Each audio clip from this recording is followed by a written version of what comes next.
يفجر أمامه يسأل أيان يوم القيامة فإذا برق البصر وخسف القمر وجمع الشمس والقمر يقول الإنسان يومئذ أين المفر كلا لا وزر إلى ربك يومئذ المستقر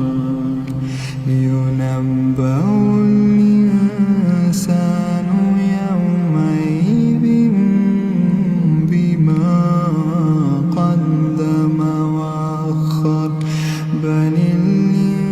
الإنسان على نفسه بصيرة ولو ألقى معاذيره لا تحرك به لسانك لتعجل به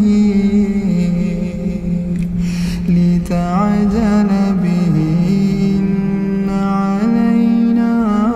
جمعه وقرآنه فإذا قرأناه فاتبع قرآنه ثم إن علينا بيانه كلا بل تحبون العاجلة وتذرون الآخرة وجوه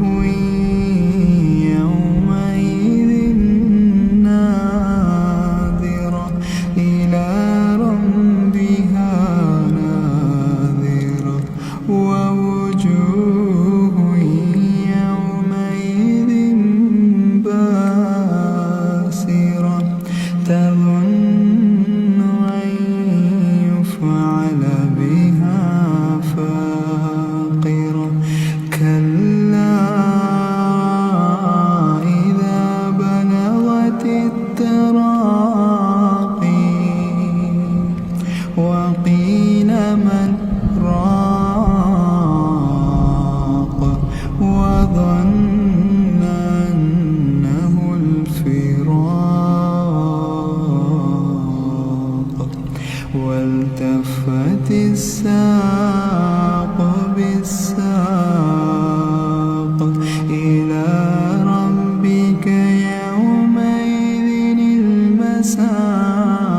المساق فلا صدق ولا صلى ولكن كذب وتولى ثم ذهب إلى أهله يتمطى أولى لك فأولى ثم أولى لك فأولى أيحسب الإنسان أن يترك سدى